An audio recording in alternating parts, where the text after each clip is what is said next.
The phone screen glowed harsh in the darkness of Elizabeth's cramped studio flat. Her heart was already racing before the call even connected. When the video finally loaded, 3 faces appeared. John, Mary, and Samuel. Her children. Her world. But something was wrong with their eyes. "Mummy, good evening," John said. His voice was flat, rehearsed. "My darlings. How was school today? Did you eat well?" Elizabeth leaned closer to the screen, searching their faces. "Yes, Mummy." Mary's response came too quickly. "Auntie Tosin cooked rice." "Where is she?" "Let me greet her." "She's outside." Samuel, the youngest, glanced sideways at something Elizabeth couldn't see. "Samuel, are you?" The connection died. Before the story continues, kindly subscribe to this YouTube channel, like the video, comment and turn on notifications so you don't miss the conclusion of this story and more intense stories like this. Elizabeth sat frozen, staring at the blank screen. That was the 4th time in 2 months a call had ended abruptly. She dialed again. No answer. She tried Tosin's number. Straight to voicemail. Something cold settled in her chest, but she pushed it down. She had to. What choice did she have? She was here in London, working 16-hour shifts at the care home, sending money every month so her children could have better lives. Tosin was family. Tosin had promised. 8 years ago, they had stood together at the visa application center in Lagos. 2 sisters, 2 dreams. Elizabeth's application was approved. Tosin's was denied. "Go," Tosin had said, gripping Elizabeth's hands. "Go and build something for all of us. I will take care of them. I promise you, sister. I will raise them like my own." At the airport, Elizabeth had held each child until they squirmed. John was 9 then, already trying to be the man of the house. Mary was 7, crying silently into Elizabeth's shoulder. Samuel was only 4, too young to understand that Mummy wouldn't be home for dinner. "Be good for Auntie Tosin," Elizabeth had whispered, her voice breaking. "Mummy is going to work hard. I will send money. You will go to good schools. You will have everything. When are you coming back?" Samuel had asked. "Soon, my love. Very soon." But soon became months. Months became years. Now in her tiny room in East London, surrounded by the antiseptic smell that clung to her uniform no matter how many times she washed it, Elizabeth stared at her phone and tried to remember the last time her children had laughed during a call. The next morning, she sent the monthly money as always. 80,000 naira. School fees, food, rent, medical care. Everything was accounted for in the budget she'd carefully planned. She sent it through the usual agent, and within an hour, Tosin confirmed receipt with a brief text. "Received. Thank you." No warmth. No update. Just acknowledgement. Elizabeth tried to brush off the unease as she pulled on her uniform and headed to work. Mrs. Patterson needed turning every 2 hours. Mr. Williams would refuse his medication unless she sang to him. The work was endless, exhausting, and it left no room for the questions that were beginning to crowd her mind. But the questions came anyway, in the quiet moments between patients. Why did John's school uniform look the same in every photo for the past year? Why did Mary's face seem thinner each time they spoke? Why did Samuel flinch when Tosin's voice called from somewhere off camera? "You're worrying too much," her colleague Janet said during their break. "Kids change. They grow up. Especially when you're not there." The words stung because they were true. Elizabeth wasn't there. She was here, wiping strangers' mouths and changing soiled sheets while someone else raised her children. Meanwhile, in Ibadan, in the cramped 2-room apartment in Adebayo Estate, John stood in the kitchen watching his aunt count money. Tosin's fingers moved quickly through the naira notes, separating them into different piles. "This one for rent," she muttered. "This one for my stall. This one for John.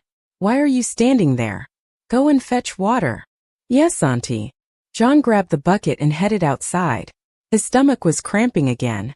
They'd eaten once yesterday, a small portion of gari and soup so watery he could see the bottom of the bowl. At the well, he met Mr. Sadiq, the old fruit seller who set up his stand at the corner every morning. Mr. Sadiq was washing oranges in a basin. "Ah, John. Good morning. How is your mother?" "She's fine, sir. In London. Still sending money every month?" "Yes, sir." Mr. Sadiq studied him for a long moment. John shifted uncomfortably under the scrutiny. He knew what the man was seeing: the too thin arms, the uniform that was now more patches than original fabric, the worn-out slippers that barely stayed on his feet. "And your Auntie Tosin? Her business is doing well." "Yes, sir. Very well." John's voice was carefully neutral. "She has a new stall at Okeo Market now." That is good." Mr. Sadiq returned to his oranges, but his eyes remained troubled. John filled his bucket and hurried back. If he took too long, there would be consequences. There were always consequences. Inside the apartment, Mary was sweeping with a broom handle taller than she was. Samuel sat in the corner holding his stomach. "I'm hungry," Samuel whimpered. "Shut up," Tosin snapped from the bedroom. "You think food grows on trees? Your mother sent money, not a farm." Mary caught John's eye. Neither of them said anything. They'd learned not to. That evening, Tosin dressed in her finest Ankara print and gold jewelry. She was meeting her women's fellowship group, where she was known as Sister Tosin, the responsible one. The woman who sacrificed her own chances to care for her sister's children. The woman who managed household funds with wisdom and prudence. "I'm going out," she announced. "John, you people should not touch anything in this kitchen. There's Gary in the container. Mix it with water if you're hungry. And make sure Samuel doesn't cry. If the neighbors hear him, there will be trouble." The door slammed. They waited until her footsteps faded down the corridor. "I'll make the Gary," Mary said softly. She was 12 now, but her hands worked with the efficiency of someone much older. She'd learned to make a little food stretch far. John watched her mix the cassava flour with water, creating a paste that would fill their stomachs, even if it provided little nourishment. His mind was elsewhere, calculating. He'd been calculating for months now. The money Mummy sent was meant to cover everything. He'd heard her say it on the phone once, listing the amounts. School fees, paid directly by Mummy now, after Auntie Tosin forgot twice and they were nearly expelled. Food, rent, clothes, medical care. It should have been enough. It should have been more than enough. But their stomachs were empty. Their clothes were rags. And Auntie Tosin had a new stall, new jewelry, and ate meat with her rice while they watched. "John." Mary's voice pulled him back. "Are you going to eat?" He took the bowl she offered. The Gary was lumpy and tasteless, but he swallowed it anyway. Beside him, Samuel ate with desperate speed, scraping the bowl long after it was empty. Weeks passed. The video calls became more strained. Elizabeth could feel her children slipping away from her, becoming strangers with rehearsed answers and hollow smiles. She increased the money she sent, thinking perhaps it wasn't enough. Tosin accepted it without comment. Then came the morning that changed everything. Elizabeth was restocking supplies in the care home when her phone buzzed. Unknown number. She almost ignored it, but something made her answer. "Hello. Is this Elizabeth Okafor?" The voice was male, older, speaking careful English. "Yes. Who is this?" "My name is Sadiq. I sell fruit near your sister's house." I am sorry to disturb you, madam, but I think you should know. Your children." Elizabeth's grip tightened on the phone. "What about my children?" "They are not well. This morning the boy John, he collapsed near my stand. Hunger, madam. Pure hunger. I gave him oranges, but I have been watching for some time now. I see things." "What things?"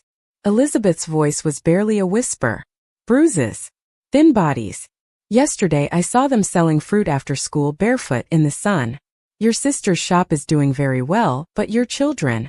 "Madam, I am sending you a photo. I took it when the boy collapsed. I thought someone should know." The photo arrived seconds later. Elizabeth stared at the screen, and the careful composure she'd maintained for 8 years shattered like glass. John was unconscious on the ground, his ribs visible through his torn shirt. His lips were cracked, his face hollow. This wasn't the healthy child from Tosin's carefully staged photos. This was a child who was starving. She zoomed in. There were marks on his arms. Old bruises fading to yellow. Fresh ones still purple. "No." The word came out broken. "No, no, no." "Elizabeth? You all right, love?" Janet appeared in the doorway, concerned. But Elizabeth was already dialing, hands shaking so hard she could barely hold the phone. When Tosin answered, her voice was cheerful. "Sister." Good afternoon. I was just about to. What have you done to my children? Silence. Then carefully. What are you talking about? I have a photo. John collapsed. From hunger. Where is my money going, Tosin? Elizabeth, you're listening to outsiders? Some stranger called you with lies and you believe. I'm coming home. Elizabeth's voice was steel. I'm booking a flight right now. Don't touch my children. Don't go near them. I'm coming home. She hung up before Tosin could respond. The flight to Lagos took 9 hours. Elizabeth didn't sleep. She spent the time on her phone, researching, making calls. She contacted a lawyer recommended by a friend, Barrister Kunal Adeyemi. His fees were high, but she didn't care. She would sell everything if she had to. Document everything, he advised. Every transfer you made. Every message. Every photo. If what you're telling me is true, we have a strong case. But you must be certain. Family law is complicated, and accusations of abuse require evidence. I have evidence. I have 8 years of bank transfers. I have photos. I have a witness. Then come home, Mrs. Okafor. Come home and get your children. The taxi from Lagos to Ibadan felt endless. Elizabeth's hands were clenched so tight her nails drew blood. It was late afternoon when they finally pulled into Adebayo Estate. Neighbors were outside, cooking, talking, watching children play. They stared when Elizabeth stepped out with her suitcase. Ah, Sister Elizabeth. Welcome. You didn't tell us you were coming. Where is Tosin's house? Elizabeth's voice was cold. But. You know where. Show me. The woman's smile faded. She pointed down the corridor. Elizabeth walked, her heart hammering. Behind her, she could hear whispers spreading. She didn't care. Let them talk. Let them all talk. She reached the door and knocked. Once. Twice. On the third knock, it opened. Tosin stood there, dressed beautifully, gold at her throat and wrists. Behind her, the apartment was silent. Sister. You should have called. I would have prepared. Where are my children? Tosin's smile was plastic. They're inside. But Elizabeth, before you go in, let me explain. Elizabeth pushed past her. The room was dim, but Elizabeth's eyes adjusted quickly.